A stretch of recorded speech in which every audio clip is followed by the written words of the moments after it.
Sir. ആ പ്രിയൻ, sir എന്തൊക്കെയാ ചെയ്യുന്നത്? വീട്ടുകാരോട് വാശി കാണിക്കരുത്. നമുക്ക് എന്താണെങ്കിലും സംസാരിച്ച് തീർക്കാം. വീട്ടിലേക്ക് പോവാം സാർ. ഇനി മുതൽ അതെന്റെ വീടല്ല. ഞാൻ PKR കമ്പനിയുടെ MD അല്ല, PKRന്റെ മകനുമല്ല. ഇനി ഞാൻ വെറും ഒരു സാധാരണക്കാരൻ മാത്രം.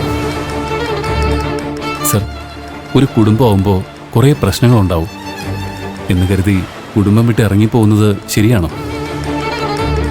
സാർ ഇപ്പൊ പറയുന്നതെല്ലാം ദേഷ്യത്തിന്റെ പുറത്താണ്. നിനക്ക് എന്റെ അവസ്ഥ അറിയാത്തതുകൊണ്ടാണ് പ്രിയൻ. ഇപ്പൊ എന്റെ ഏറ്റവും വലിയ പ്രശ്നം എന്റെ കുടുംബമാണ്. ഞാൻ ആ കമ്പനിയുടെ MD ആയതുകൊണ്ട് പാർവതി ഞാൻ അവളോട് കാണിക്കുന്ന ഇഷ്ടത്തെ സംശയിക്കുന്നത്.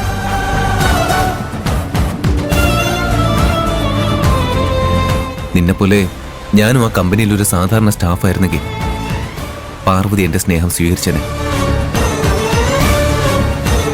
എന്റെ കാശും സ്റ്റാറ്റസൊക്കെയാ എനിക്കും പാർവതിക്കിടയിൽ വലിയൊരു തടസ്സമായി നിൽക്കുന്നത്. അതൊക്കെ സാറിന് വെറുതെ തോന്നുക. പാറു ഒരിക്കലും അങ്ങനെ ചിന്തിക്കുന്ന കുട്ടിയല്ല. പ്രിയൻ എന്റെ അവസ്ഥ പറഞ്ഞാൽ മനസ്സിലാവില്ല. അത് പ്രിയന്റെ തെറ്റല്ല. എന്റെ സ്വന്തം മമ്മിക്ക് പോലും എന്നെ മനസ്സിലാക്കാൻ പറ്റുന്നില്ല. പിന്നെ പ്രിയൻ എന്ത് ചെയ്യാനാ? ഞാൻ എന്റെ ജീവിതത്തില് ഏറ്റവും കൂടുതൽ സ്നേഹിക്കുന്ന രണ്ടുപേരാ, പാർവതിയും എന്റെ മമ്മിയും.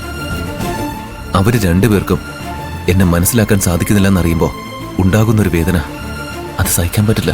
ഈ അവസ്ഥയൊക്കെ മാറും സർ. ഇല്ല പ്രിയൻ, ഒന്നും മാറാൻ പോകുന്നില്ല. ഈ വിഷയത്തില് പ്രിയൻ സ്നേഹിക്കുന്ന പെൺകുട്ടിയെയും നിന്റെ അമ്മയെ സമ്മതിക്കണം. ആദ്യം നിന്റെ ഇഷ്ടത്തെ എതിർത്തുവെങ്കിലും പിന്നീട് അവര് രണ്ടുപേരും നിന്നെ മനസ്സിലാക്കി നിന്റെ ഇഷ്ടത്തെ സ്വീകരിച്ചില്ലേ? ആത്മാർത്ഥമായിട്ട് സ്നേഹിക്കുന്നവര് അങ്ങനെയാ. ഒരു തരത്തില് പ്രിയൻ ആ കാര്യത്തില് വളരെ ഭാഗ്യവാനാ. ഈ കാശും സ്റ്റാറ്റസും ഒന്നും ശാശ്വതമല്ലെന്ന് കുറെ ആളുകൾ മനസ്സിലാക്കണം. ഞാനും ഇതെല്ലാം വേണ്ടെന്ന് വെച്ചാൽ ഒരു സാധാരണ മനുഷ്യനെ ജീവിക്കണം. അങ്ങനെ ചെയ്താൽ മാത്രമേ പാർവതി എന്നെ വിശ്വസിച്ച് എന്നോട് ആത്മാർത്ഥമായി ഇടപെടും. എനിക്ക് വേണ്ടി സാർ എന്തിനാ ഇറങ്ങി വരുന്ന? പാർവതിക്ക് വേണ്ടി ഞാൻ എത്ര വേണമെങ്കിലും ഇറങ്ങി വരും. പാർവതി അല്ലാതെ ജീവിതത്തിൽ എനിക്ക് വേറൊന്നും വേണ്ട. പാർവതി എന്റെ കൂടെ ഉണ്ടെങ്കിൽ ഞാൻ സന്തോഷത്തോടെയും സമാധാനത്തോടെയും ജീവിക്കും. എനിക്ക് പഠിപ്പുണ്ട്, സമ്പാദിക്കാനുള്ള കഴിവുമുണ്ട്. കാശും പദവിയും എല്ലാം എനിക്ക് എളുപ്പത്തിൽ ഉണ്ടാക്കാൻ പറ്റും. ഞാൻ ആഗ്രഹിച്ചതുപോലൊരു ജീവിതം എനിക്കുണ്ടാവുന്നതുവരെ ഞാൻ എൻ്റെ വീട്ടിലേക്ക് പോവില്ല.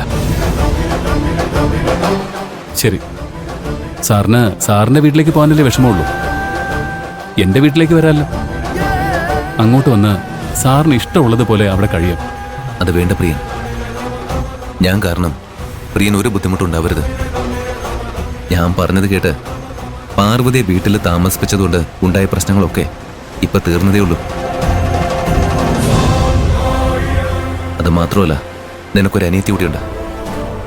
അവൾക്കതൊരു ഡിസ്റ്റർബൻസ് ആവും. അവൾക്ക് ഒരു കുഴപ്പം ഉണ്ടാവില്ല സർ. അതല്ല പ്രിയൻ, ഞാൻ നിന്റെ വീട്ടിൽ വന്ന് താമസിച്ച നാട്ടുകാർ ആവശ്യമില്ലാത്തത് പറയും. അത് വേണ്ട. പ്രിയൻ എന്നെ സഹായിക്കണമെന്നുണ്ടെങ്കിൽ ഒരേ ഒരു കാര്യം ചെയ്തു തന്നാൽ മതി. പറയൂ സർ, ഞാൻ എന്ത് വേണമെങ്കിലും ചെയ്യാം. പ്രിയൻ എന്നെ വാടക കുറവുള്ള ഏതെങ്കിലും ഒരു ലോഡ്ജിലേക്ക് കൂട്ടിക്കൊണ്ടു പോകാമോ? ഒരാഴ്ചത്തേക്ക് താമസിക്കാനുള്ള അറേഞ്ച്മെന്റ്സ് ചെയ്തു തരാമോ? അതിനുള്ളിൽ ഞാൻ എവിടെയെങ്കിലും ജോലിക്ക് കയറും. അത് കഴിഞ്ഞാൽ എന്റെ കാര്യം ഞാൻ തന്നെ നോക്കിക്കോളാം. സർ, നിങ്ങൾ എത്ര വലിയ കമ്പനിയുടെ മുതലാളിയാ? സാർ എന്തിനാ മറ്റൊരാളുടെ കീഴിൽ ജോലി ചെയ്യുന്നത്? മുതലാളിയായി ജീവിച്ച് എനിക്ക് മതിയായി. എനിക്കൊരു സാധാരണ മനുഷ്യനായി ജീവിച്ചാൽ മതി. ഞാൻ എന്നെ തന്നെ മാറ്റിയാൽ പാർവതിക്ക് എന്നെ ഇഷ്ടപ്പെടുക തന്നെ ചെയ്യും. പ്രിയൻ എന്നെ ഏതെങ്കിലും ഒരു ചെറിയ ലോഡ്ജിൽ കൊണ്ടുപോയി ആക്കോ? വളരെ എളുപ്പത്തിൽ കൈകാര്യം ചെയ്യേണ്ട ഒരു വിഷയം സാറ് കൂടുതൽ വഷളാക്കുന്നത് പോലെയാ എനിക്ക് തോന്നുന്നത്. ഈ പ്രശ്നം ഇങ്ങനെ തന്നെയാ കൈകാര്യം ചെയ്യേണ്ടത്. പ്രിയന് എന്നെ സഹായിക്കാൻ പറ്റുമോ ഇല്ലയോ അത് മാത്രം പറഞ്ഞാൽ മതി. ശരി, സാറ് വരൂ. താങ്ക്സ് പ്രിയൻ.